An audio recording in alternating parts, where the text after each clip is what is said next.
So good evening and thank you for coming this evening. We'd like to first start off with a song by Ron Borland. Title? Yeah, back when I first came to Oakley in the late 80s, people would ask, where do you come from? I'd call them up on the phone, or they'd call me, and they'd say, where are you living now? And I'd say, I live in Oakley. And you know what response I got invariably? You're living in Oakland. And I'd say, no, I'm living in Oakley. And they'd say, Oakland. And, it took a while to convince them that I was actually from Oakley, because Oakley was unincorporated at that time, not very well known. So anyway, I got frustrated and wrote this song. It's called Oakley, Not Oakland. Wherever I traveled, people asked me the name of the place I come from and the source of its fame. I try to tell them, but they always butt in. But before you know it, I'm correcting them, saying no, we don't make sunglasses here. There's no cowgirls named Annie, and the oak trees are dear. The Raiders and A's play 50 miles away. It's Oakley, not Oakland, we're happy to say.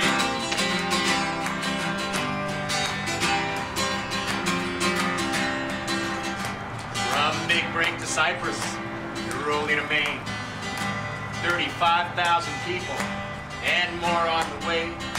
We got sun in the morning and stars in the night, and Diablo Mountains, a beautiful sight. But no, we don't make sunglasses here. There's no cowgirls named Annie, and the oak trees are dear. The Raiders and A's play 50 miles away. It's Oakley, not Oakland, we're happy to say.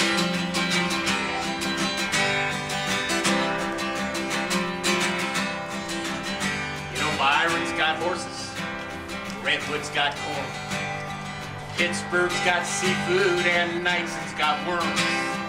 Antioch's got the river town jamboree, but Oakley's got almonds and the Rayleigh's Deli. But no, we don't make sunglasses here. There's no cowgirls named Annie, and the oak trees are dear. The Raiders and A's play 50 miles away. It's Oakley, not Oakland, we're happy to say.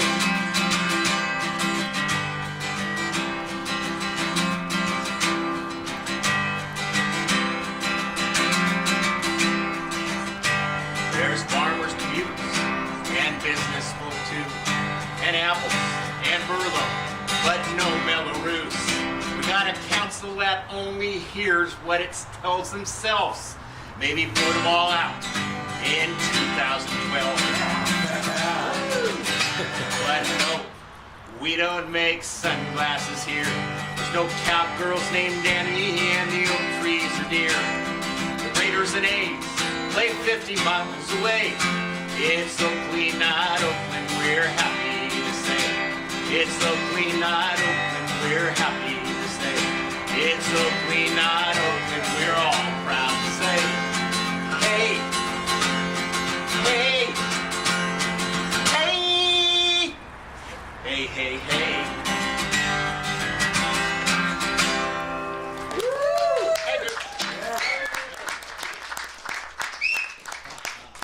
Well, as somebody who is from Oakland, I'm not offended. Because I understand the spirit is that Oakley is a beautiful place to live, and we want to keep it like that. I have a statement here that was prepared by the newly formed Oakley Citizens for Integrity in Government. It says, we are here tonight as Oakley officials are poised to celebrate themselves on the cusp of recent disingenuous actions committed against Oakley taxpayers to enrich an already extremely well-paid public employee. Wonder who that is. We are here tonight to announce the formation of a new Oakley watchdog group, not only in response to that breach of public trust, but to ensure that something is done about it. We will not be a group of people who passively argue in internet chat rooms, although we will accommodate any and all technological innovations to advance the causes of the people of Oakley as they naturally arise. We will be an action-based group of Oakley residents and allies whose purpose is to reclaim Oakley for the people of Oakley, and will work towards putting in representatives who are responsive to our residents' needs, representatives who will work for all of the people of Oakley, not just selected few who go along quietly, or for those with the money to influence the decisions of the council against the objections of various concerned neighborhood groups. These groups also include other interests that spring up in response to a council rubber stamp project or decision that affects subgroups or neighborhoods in Oakley without the council inviting those affected residents into the conversation. So tonight we introduce the formation of the Oakley Citizens for Integrity in Government. Our first speaker will remind us of the event that keenly focused our attention to how City of Oakley operates and why it's unacceptable to continue in the same fashion. Please welcome Eve Diamond. Thank you. Wow, what a crowd. Thank you all for coming. I can see over the back of you. The Oakley City Council attempted to bail out City Manager Brian Montgomery's underwater home loan to the tune of several $100,000 at Oakley taxpayers' expense. Under that agreement, the city was to trade the $508,000 balance for about a $141,500 equity position in the house financed by the Oakley taxpayer. The bailout was conceived, written and performed by the city manager. By the council agreeing to meet with him behind closed doors and negotiate said $500,000 home loan bailout was illegal. At the October 5th council meeting, 4 of 5 council members voted to rescind the $500,000 donation to the most highly paid member of their staff and feebly apologised to the taxpayers, then immediately expected everything to go back as it was. It is obvious that the only reason for the abject apologies was because they got caught red-handed. Oakley residents are losing their homes on a daily basis, but the council deferred and later voted to eliminate the debt altogether. That is, Montgomery's home loan payments for 27 months on a house financed for him by the Oakley taxpayers. This saved him about $50,000, and during that time, he used it to purchase another home. At the time, Oakley City Attorney Derek P. Cole adamantly claimed that the bailout negotiations were not illegal. Later, he rescinded that statement in writing, adding that it was not a gift of public funds, but still refuses to address the ethical and legal conflict of interest issues raised by Montgomery's dual role in negotiating a personal benefit at the expense of taxpayers that he was supposed to be protecting. That conflict included Montgomery composing the deceptive public analysis of his own deal in September. Council members claim that it was an error in judgment and think that by merely reversing the bailout/bonus, this will all go away. However, this is not just going to fade away. As elected council persons, they all not only have a responsibility to the voters and taxpayers of Oakley, but to fully understand the laws by which they carry out city business. This includes a full and complete understanding of those laws that govern their jobs as trusted keepers of the city's coffers. Thank you. Thank you, Eve. And before I introduce the next speaker, I want to just highlight these beautiful signs. I'd like to read them, so in case people can't read them from where they are. We have Rios, either resign or be recalled. Woo! Never forget the Montgomery bailout.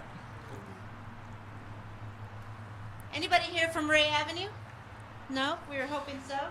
Ray Avenue floods every year, but it's the developers that get the council's ear. And then we have here all the signs that have the different ethical code of the city council. We have honesty, respect, fairness, lawfulness. We're questioning that the city council perhaps has not been following those codes of ethics. So after that interlude, I'd like to introduce Leslie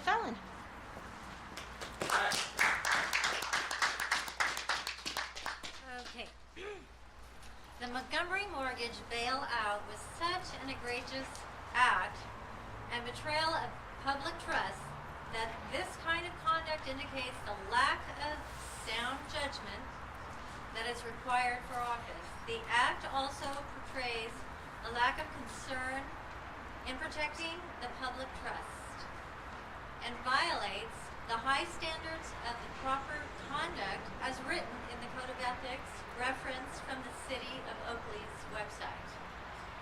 This was an opening sentence in the Code of Ethics for which I urge the City Council members to read and to live up to. When the people of Oakley were due an explanation from each council member supporting the city manager's healthy bailout and bonus, longtime councilperson Carol Rios went missing in action. She ignored multiple requests from Oakley residents and the press to explain her vote.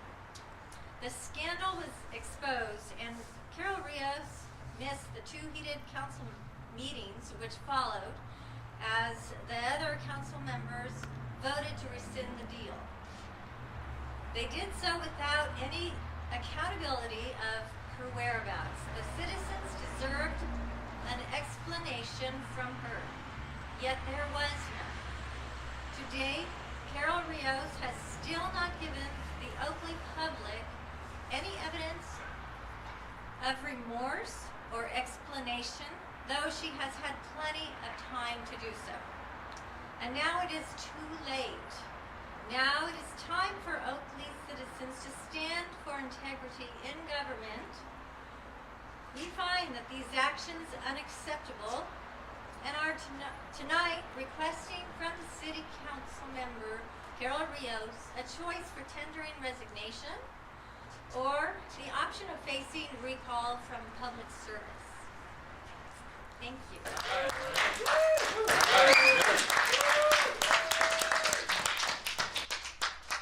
Thank you all for your interest in restoring honor and integrity on the Oakley's governing board, City Council.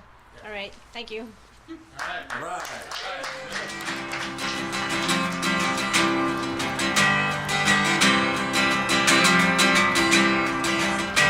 There's farmers' commutes and business folk too, and apples and burlo, but no Belarus. We got a council that only hears what it tells themselves.